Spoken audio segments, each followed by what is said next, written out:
At this time, we ask that you please stand and join our prestigious Weatherford Police Department Honor Guard as they present our nation's colors and lead us in our Pledge of Allegiance. The Weatherford Police Department Honor Guard unit is comprised of 23 sworn police officers who train in the practice of military-style drill and ceremonies.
Please join me in welcoming your mayor for the city of Weatherford, Texas, Mr. Paul Paschall.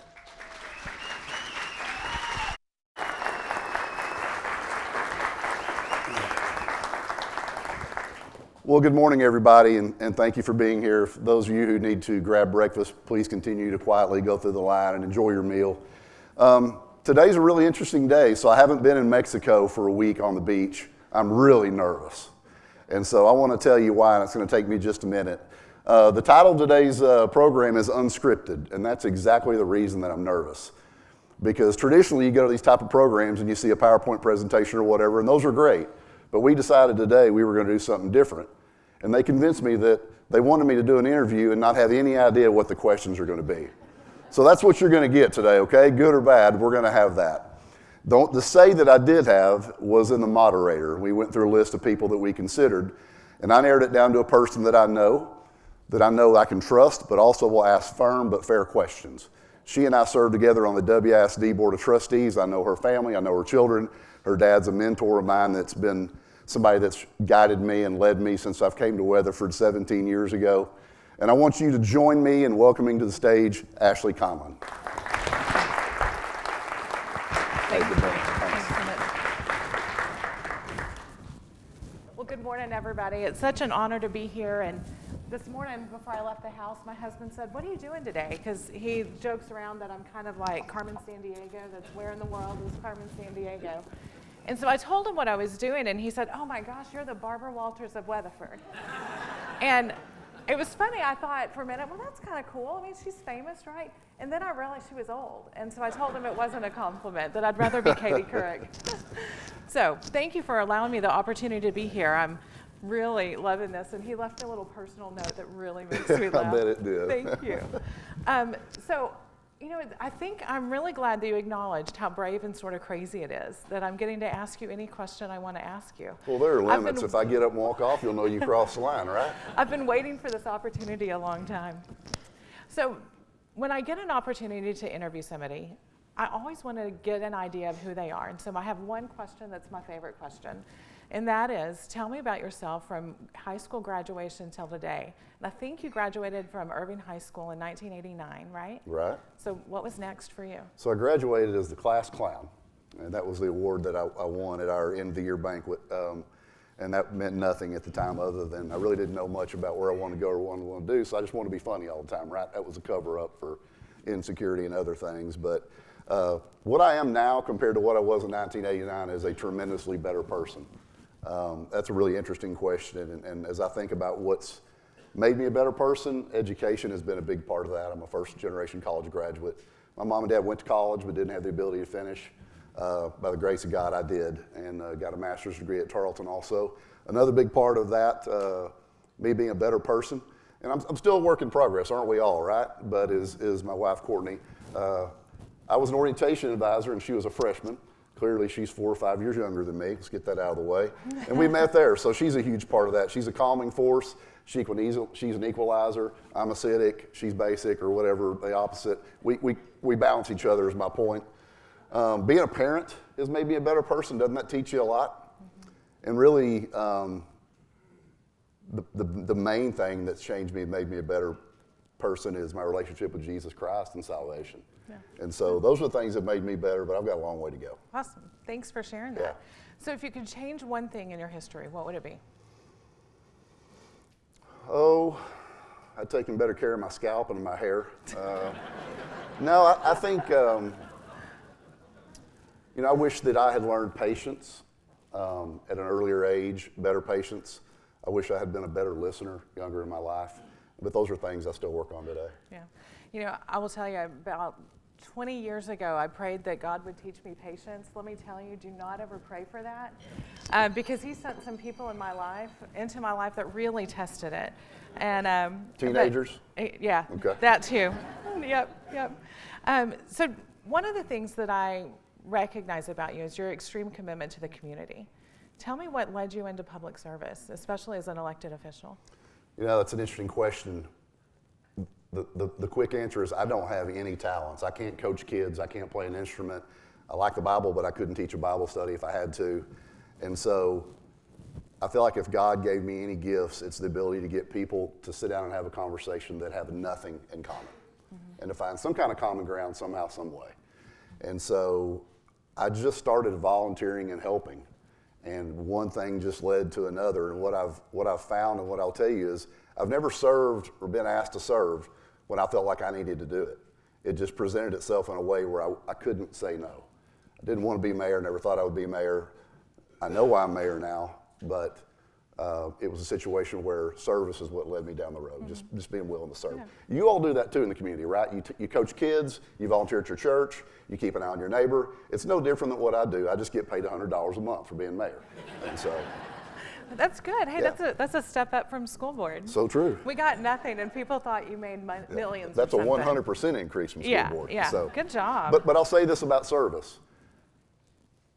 Service doesn't pay monetarily, but the return you get that has nothing to do with money, you can't put a value on. Yeah. And so that's what service is about.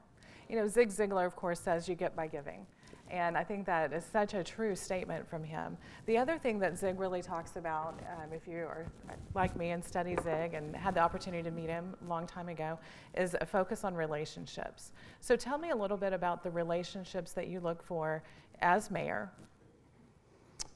Oh, you look for people that you can trust. You look for people that are people of their word. What I focus on more as mayor is what do people think about me? And so I can't self-describe to you the kind of person that I think I am. I would say ask the other leaders in the room. Ask Judge Dean. State Representative Glenn Rogers is here. Mayor Pavero from Hudson Oaks is here. John Forst, County Attorney here. Kip Marshall from Aledo here. There's people everywhere. Ask them what kind of leader I am, and ask them about the reliability and the dependability. What I find is that all of them are dependable and reliable and have been very helpful and making me successful. Yeah. So it's interesting because one of the questions I do want to ask you is, what do you think your leadership style is? Oh, it changes from moment to moment, yeah. To tell you the truth. But I think I'm type A, and I fight that every day to stop and incorporate other people in the decisions that I make, to listen, to take time and evaluate. One of the main things that I've learned is keep your gunpowder dry, right? Sleep on things, think about them, take your time in making decisions. There's unintended consequences to making quick, knee-jerk decisions every time. And so incorporate feedback from the people that you confide in, you trust, sleep on it when you can, and you'll make better decisions. Great. When I think about the education background that you have between your BBA and your MBA from Tarleton, plus the Baldrige training that you took through Weatherford ISD. Right. What Baldrige is it's a process for continuous improvement. So is that something that you and the city utilize, is some of that training? Well, they utilized it before I ever became mayor of the city council that I work with and the prior council members. They track data and set benchmarks and set goals and have for a long time. And not only do they set them, they hold people, departments accountable for that, for savings, for efficiency, for completion on schedule. Governmental entities can be run like private sectors. They can be run with accountability. It's different, and I don't think it's the normal thing, but it's the right thing to do, right? We run our businesses in the private sector. We have to meet demands. We have deadlines. We have to work on a budget, and that can be done too in government agencies. The Baldrige model taught me that, and we incorporate that in our insurance agency all the time. Data, data, data. I heard somebody say one time, "In God I trust, everybody else bring me data." I don't want emotion, I want data, and I want facts. Yeah. So how do you know that there's time for a change or a need for a change in an organization? I think everybody and everything has a shelf life, right? I think the time for change is when you think you're absolutely the best person to do that job. That's when it's time for a change. And that's as clearly as I can define that. That's awesome. So if somebody here was thinking about public service. We're not doing questions from the audience. Yeah. They could Okay. text me some, I guess. That's I great. don't know. That's great. I might need my phone if that's the case. If somebody was thinking about public service, what would you recommend? Educate yourself first. Don't ever run for an office or decide to get involved in something because you're mad. That is such the wrong reason. You're not going to fix what you think you're going to fix because you're one vote on a body of 5 or 7 or 8 people or whatever. Educate yourself. Reach out to the people that are involved in that system that you either agree with or disagree with, right? And find some common ground, learn from one another, but make it a calculated move. There are a lot of ways to help in different ways through churches and organizations and nonprofits and through elected offices, but make sure that's a calculated move. Yeah. I would also add that you've got to really research and see what that is. I know whenever I started serving on the Weatherford ISD school board, a couple of my friends, Paul and Kip, called and said, "Hey, would you be interested in serving?" And I said, "Well, what is it like? What does it mean? How many meetings are there?" And they told me about the 1 meeting per month. They didn't tell me about all the workshops and all the additional things. That's right, because you wouldn't have run. Yeah. By the way, I loved serving for the 8+ years that I did, and learned a lot about the community and how to serve the community. Sure. And one of the things that was a challenge for us when we served together on the board was being able to know what was going on in the community and what the desires and the needs were, and marrying their needs and desires, really their desires, with budgets and with the overall vision for the community. How do y'all do that at the city? It's difficult. I think the main thing is you have to be accessible, and you have to be willing to accept feedback even when it's not something you necessarily agree with or are comfortable with, or even when it's presented to you in a fashion that is unprofessional, without tact, or basically hateful. You have to be willing to accept that. And the city council and me as the mayor, we are accessible. You see us in this community, I think. Being an elected person is a lifestyle. You don't flip the switch at 5:30 or 6 o'clock. You're elected everywhere you go and everything you do. You have to balance that in your personal life and your spiritual life and everything else, and it's difficult, and I don't always get that right. But the way to have the pulse to know what the community wants is you do the surveys and all that stuff. You have all the public meetings, but be accessible. People have to know that you'll return their phone call, that you will sit down and have a conversation with them. And I have done that so many times with people where I know they're upset about something. I know they don't like something. Because in a community, you have all these people, right? But if we can't get all this stuff to blend together somehow, somebody that really likes parks, but somebody that really doesn't like parks, and how do all these things blend together? It's just like running a sheriff's department, Sheriff Lafayette. You have all these different departments and components. You got to get them to blend together, right? There's different needs and desires, so it's very difficult to do. Yeah. The main thing is be honest with people. Tell them what you can do. Tell them what you can't do. and then move on. That's the best thing you can do, is just be honest. Great point, great point. So you began serving as mayor in May of 2019, and I don't think there was very much that has happened since then. We only had a pandemic. We only had Snowmageddon, or I think they call it Storm Uri. Am I making noise? It's my hair, sorry. Hold, please. Just to be glad you have hair, Ashley. That's all I can tell you. Yep. It's really not funny, but y'all go ahead and laugh. So tell me a little bit about what it was like to be mayor of a city when the pandemic started. What role did the city play in it? Oh, our job, we decided immediately, was to educate and not to regulate. And so that was the position we took, and other local entities took that same position. But it was very unpredictable. It was uncharted. It was emotional. It was scary.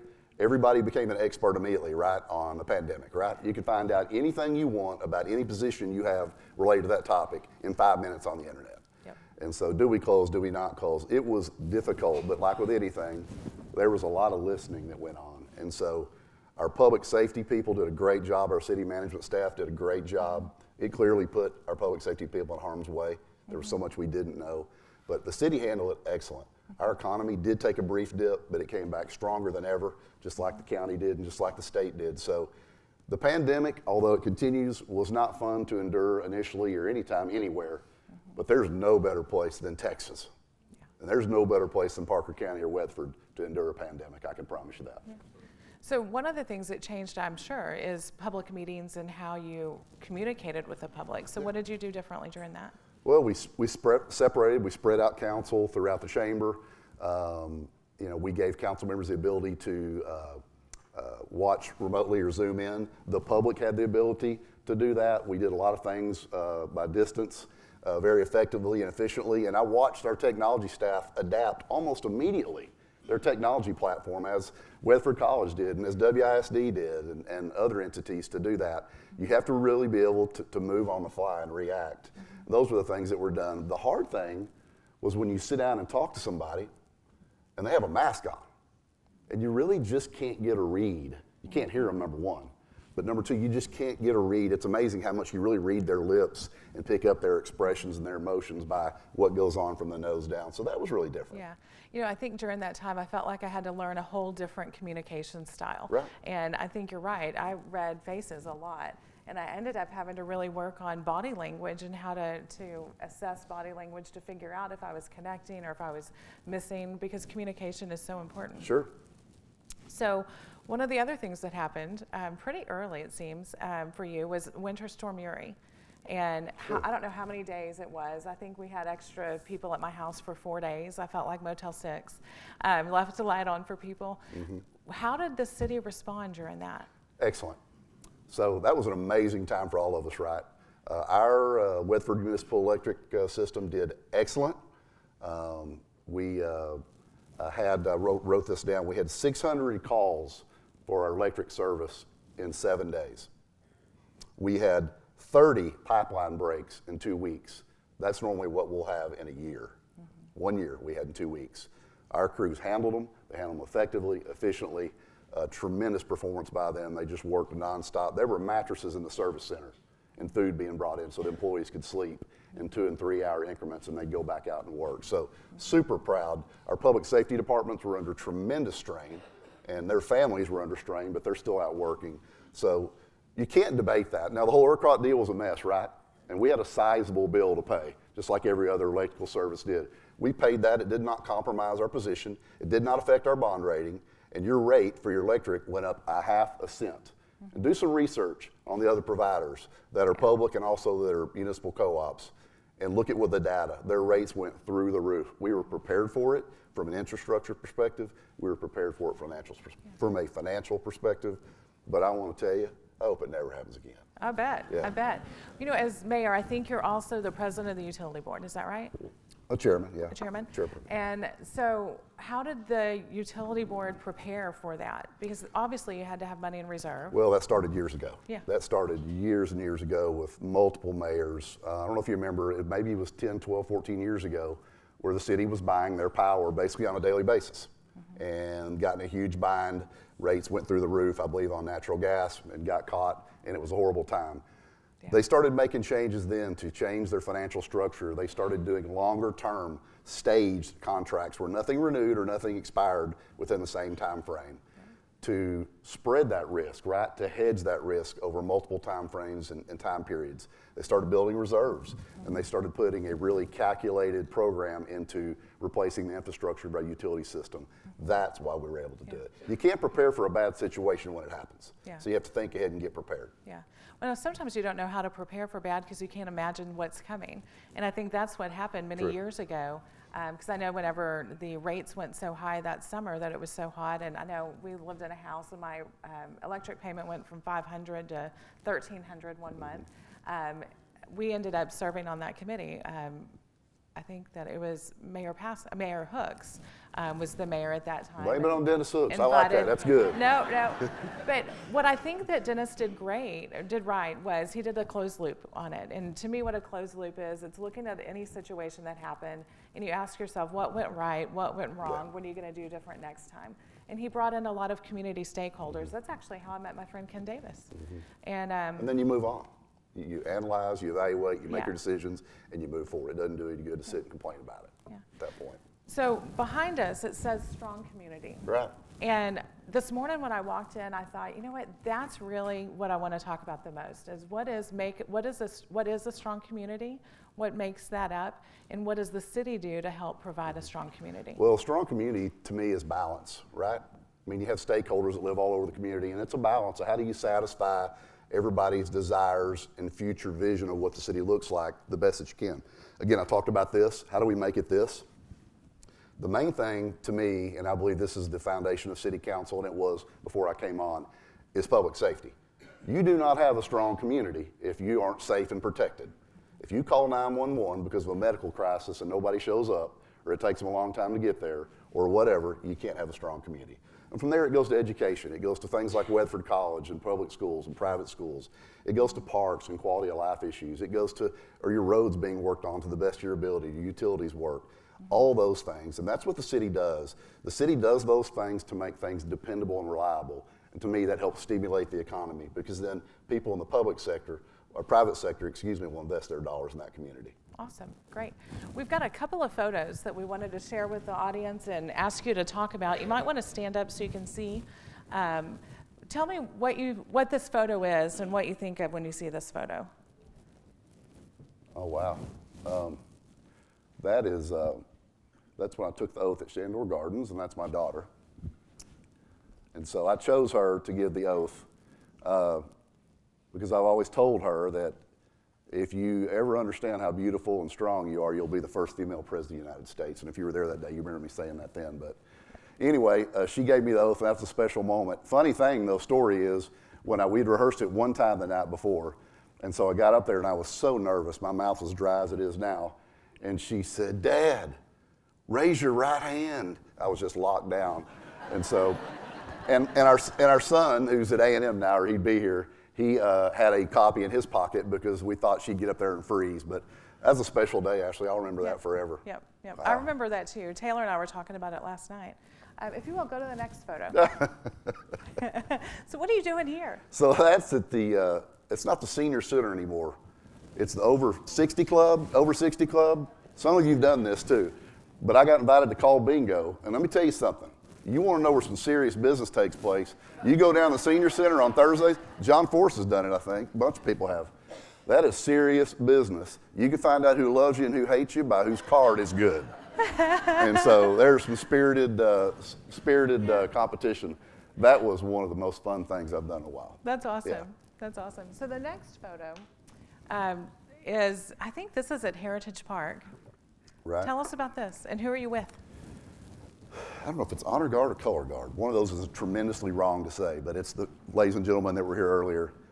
This was at the 9/11 remembrance ceremony on the 19th year, I believe. And I have such a love affair with public safety. And, we went back and saw him before the thing today, and Courtney and I did thank him for being here. It's American, it's patriotic, it's just everything that we stand for in this community. And I asked for that picture on that day. And I don't have to tell you what it means, because public safety means the same thing to you it does to me. Awesome, thank you. Next photo, this is your first video address during Storm Uri. Yeah. Uri. Tell me about it. How'd you feel? Oh, I was nervous, about like right now. That is actually at Northside Baptist Church. That was, the pandemic. Yeah. This is the pandemic. Okay, you may have said that. I said that wrong, This is sorry. COVID. You're right. We had a meeting. I'd asked for a meeting with all department heads. James put it together, and I asked him, I said, if you were a citizen, what would you need to know right now? And so we went through a list and compiled it. And I said, okay, well, let's write that up. And James said, we want you to do a video. And so that was on a Wednesday morning, and we put it all together, and we filmed that at 6 a.m. at Northside Baptist Church 2 days later. Wow. And released it that day. We wanted to let citizens know your water's going to be fine. You're going to have electricity. You're not going to run out of food in Weatherford.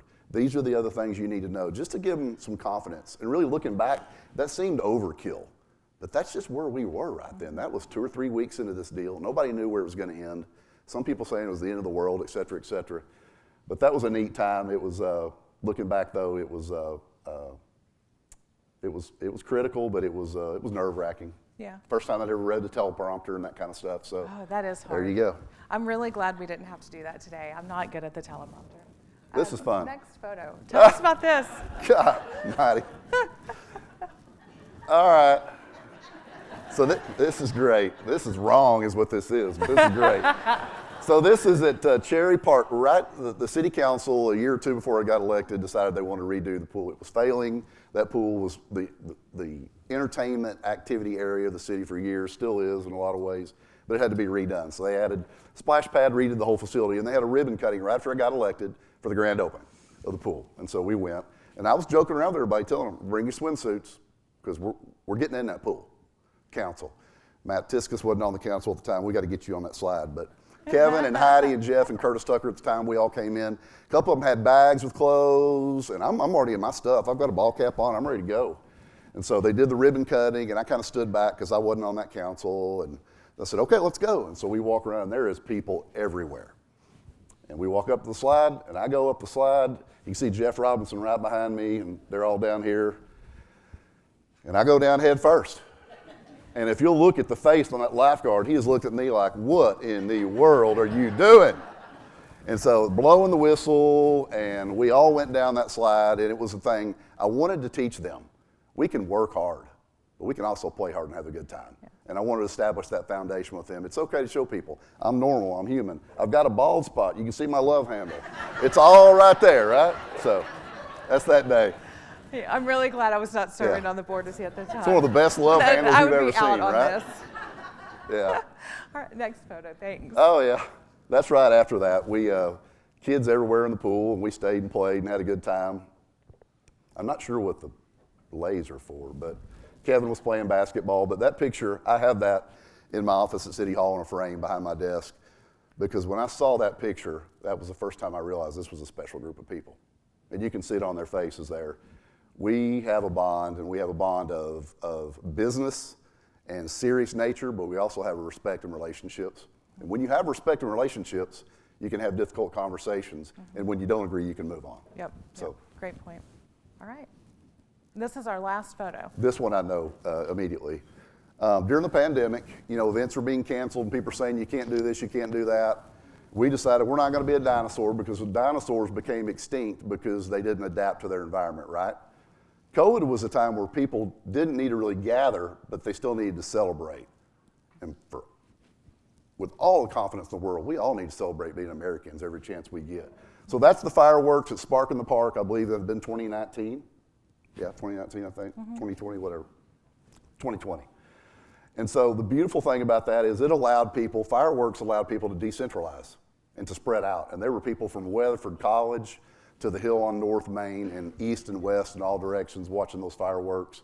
That is the favorite event that we have in the city of Weatherford for me, is Spark in the Park.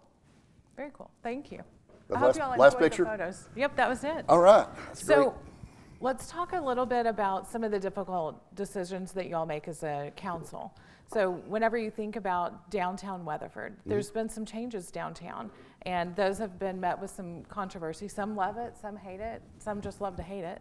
So I'd love to hear what your vision is for downtown Weatherford and how you have gone about doing that. So what changes and what controversy? Help me know what I need to answer this. Well, the changes in regards to, number one, roadways and parking down there.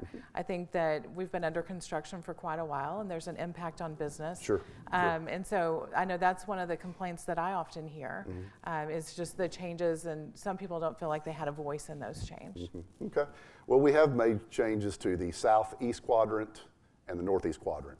The parking situation's been a challenge, but we've added over 90 spots in the last 2 years. And so if you look down there, those streets have gone to one way, the utilities have gone underground, they're curb and gutter, they have handicap accessible walkways. It was dirty, it was dusty, it was a mess, but sometimes to go forward, you have to go backwards temporarily. And I never saw the dirt and the debris. And I tried to go see every business owner and apologize, and I think I covered them just about all. But I didn't see the dirt and the debris, I saw the finished product that was gonna happen. And so my vision is for when things are completed, in the end result of it's temporary difficulty on somebody's business, but the long-term impact of having more parking spots in those two quadrants, and we're gonna move to the other two quadrants as time and funds allow, are the things. But my vision for downtown doesn't matter. What's your vision for downtown? Because what we've been hearing from people is the sidewalks are falling apart. We need more parking. These are the things that we need. So we took those steps to do that, and that was the end result. So one of the challenges that I think the city of Weatherford has, downtown specifically, is we've got two major thoroughfares, which with I don't know how much traffic that goes down that. Nobody can count that high. Yeah. It's a lot. That's funny. But I think that's one of the challenges that we have. And I know we close down those roads a lot of times and do bypasses in order to host events like the Peach Festival, which is one of the highest ranked events in the state. Has that been announced yet? Do I get to say it? Sounds like we just did. I didn't say the number though, but it's good.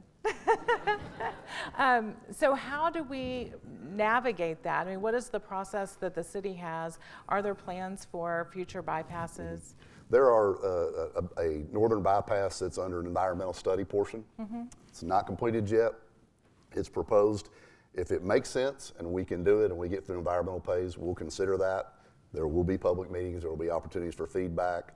Don't have the intention to eminent domain a bunch of property, we don't have the intention to tear down churches. It's amazing what you hear out there that you said that you never said. Never said any of it. But at the end of the day, most of the roads in Parker County come to Weatherford or pass through Weatherford. And they're all state highways, and we don't have control of those. So if we do close down roads, Palapino, Fort Worth Highway, North, South Main, TxDOT's involved in that, and they have to approve those things. So it's not something we can just decide that we're gonna do. But traffic's gonna be a challenge here. I'm not gonna sit here and tell you it's not gonna be. We're about 25 years behind on taking the steps that we need to take on traffic. And so the Michael Morris, who Pat Dean talks to all the time, Judge Dean, excuse me, will tell you that he came here 10 years ago to talk about a traffic study, and he had to be walked to his car by a sheriff's deputy because they didn't want him out here. They didn't want any more roads, didn't want any more things happening. So who would have ever anticipated the growth that we have, right? But we can't go back. All we can do now is with the resources we have and the collaboration we have with mayors and the judge and TxDOT, do the best we can to move forward. But it's going to be tough. That's a great point. And one of the things that I get to do in real estate, I work for a company that has offices throughout the Dallas-Fort Worth area. And so I often go into cities and look at it from an economic development perspective. And the questions that I always ask is, what are you looking for in terms of cities, and how do you grow, and how do you plan for the growth? So I'd love to hear your thoughts on what that. we're looking for is what the market dictates. If private investors and companies are going to build here, develop, they're going to come based on the data that they have from market analysis, and that's what's going to come here. That's the bottom line. We know that all the indicators are very positive. Our sales tax data is rising, our property values are rising, our median income is rising, our median age of residence is decreasing. We're drawing younger people here. Every indicator is heading in the right direction. We had over 400 permits last year for single-family dwellings. We're going to have more than that this year. So there's never really a way to quantify, are we doing all the right things? But I can't find an indicator that says that in Parker County and Weatherford that we're not. It was interesting. I looked at a report, I think that was Tuesday, and it was evaluating by county the whether or not they're poised for economic growth.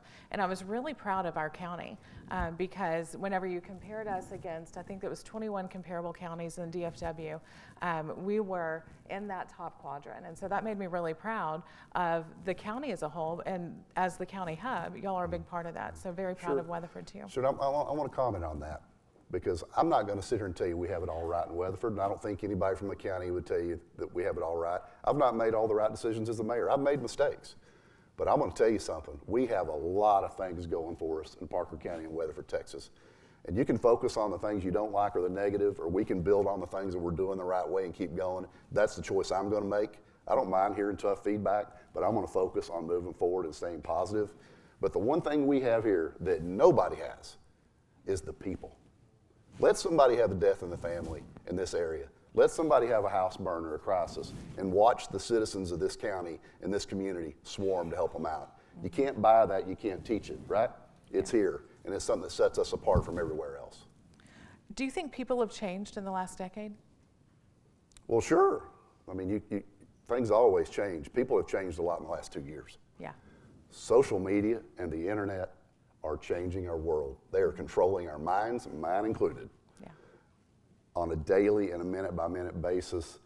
Please verify the sources that you see things. Don't just look for what you want to see and what you want to hear. But yeah, people are changing at a rapid pace. Mm-hmm. And the things that are going on with our youth, that's another whole long thing, are just very concerning to me. Yeah.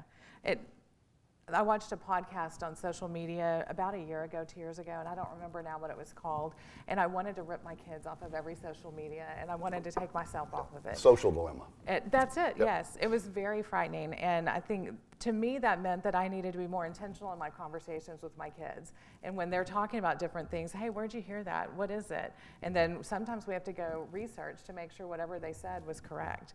And I think that's a great point. And I want to talk a little bit more about downtown when I think about controversial things in Weatherford today. And I think that's part of the reason why we're here. Downtown Weatherford, Inc., some people love it, some people hate it. Can you tell me how that got formed, and is it an extension of the city, or what is it? No, it's Downtown Weatherford, Inc. That's interesting that people would not like it. That's interesting, but some folks are just resistant to change. But that's a private corporation, a private entity. I believe they work in conjunction with the chamber and with us on some things. It takes coordination. They've had Sunset on the Square that was sold out, and all the sponsorships were sold out. Seats were $100 a head, and it sold out. An evening dinner on the square, I think 3 quadrants. They had the Wine and Whiskey Walk, was a huge success. Downtown was full of people. They had the Jingle Ball in December in conjunction with Christmas on the Square. Those are different things. They are highly attractive to people, and the data shows us that. And I want to tell you about the Jingle Ball real quick. That was, there was Christmas on the Square all day long, and then the parade, and the Jingle Ball started after that, entertainment and all that. We know from the Placer data that we track, there were 10,500 people within a block of that square for 2 hours from 5:30 to 7:30 on that Saturday night. Yeah. That is tremendous data. Other than the Peach Festival, there has never been that many people on the square for any event. One other thing I know that happens that's positive is you can ask John Shepard and Jen that own Sheps at 202 Fort Worth Highway. He will tell you that day was the biggest day they have ever had in business, plus $8,000. Oh, good. Including Peach Festivals. So whether you like Downtown Weatherford, Inc. or not, that's up to you. That's your choice. You just don't go to their events. But they are bringing people to downtown. They are bringing people to York Street. And I would say be a part of the solution. Don't be resistant to change just because it's not your idea. Because what makes a community strong is sales tax and people shopping and people in your community. That's what keeps your taxes down. Yeah. It's interesting. I sat with a company that's thinking about relocating from California to Texas, and one of the questions that they asked me... Just don't California or Texas, right? Yeah, exactly. Right. Amen. Yeah. Amen. And whenever we were going through their list of questions, one of the questions they had was, do y'all have events that create community? And it was funny because when I thought about that, and I thought about some of the conversations I had with Downtown Weatherford, Inc., to me, that to me, I thought, oh my gosh, that's the answer for one of the benefits of Downtown Weatherford, Inc., is they're creating these events were that we end up getting to have community. And I know I went to Sunset on the Square, had a ball, saw people I hadn't seen in years, and got to reconnect with them and still connect with them today. And then also went to the, I did not go to Jingle Ball, but I did go to the Christmas Parade of Lights. I apologize, I don't remember what it was called. Fantastic. And it was a great event, and I met a ton of people. And again, that's about building strong community. So I really appreciate those things. Tell me about one of the most difficult decisions that you've made as a mayor. Oh, I think it wasn't difficult, but it was pivotal in charting the course for our community, and that was city council and I going through the process of hiring a new city manager when Sharon Hayes retired. We went through the process, looked outside, looked inside. We thought inside, we looked outside, and then we said, why do we ever look outside? We have the right people. It's not broken. It doesn't need to be fixed. James Hotop is a man that is a leader. He expects accountability. He expects delivery. He will support you and he will help you. At the end of the day, he expects everybody to do their job and do it in a timely manner, and he'll make you get a dime out of a nickel every time. And he's our kind of leader, and the council has full support on him, but he has helped us to move this city forward in a big way. And I would say sit back and watch 3 to 5 years. You're going to see us continue to move forward in the right direction. That is a key decision.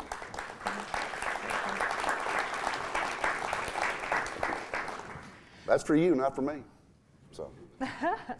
So, I got totally distracted then. I'm so sorry.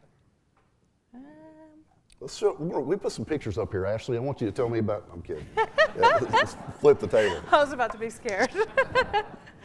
Are we on time? Oh, we'd do that on. Okay. Last question. Last question. All right. Well, the last question I really have is, what do you wish I'd asked you? You know, about 10 less questions. You know, I think there's not really a question I wish you had asked. I think that I would tell you I'm just terribly proud of our public safety, and that's the backbone of what I think the most important part of this community is. But what I'd want to tell you, just wrapping up, is that other than being Courtney's husband and Walker's dad and Jency's dad and, you know, saved, being mayor has been one of the biggest honors of my life. And so I'm so thankful for the opportunity. Again, I've made some wrong decisions, but I want to tell you there's no off days for this mayor, mentally or physically. You can ask my wife. There's no off days. And I give it all I have, and it's the hardest $100 a month I've ever earned. But it's very necessary. It's just as necessary as you volunteering in your churches, or you helping your neighbor, or you coaching a team, or anything you do. We all have a role in our community, whatever that is, however big or small. And I'm honored to have this role, and it's just something that I'll never forget having the opportunity to do. Awesome. So thank you so much. Well, thank you so much for doing this. And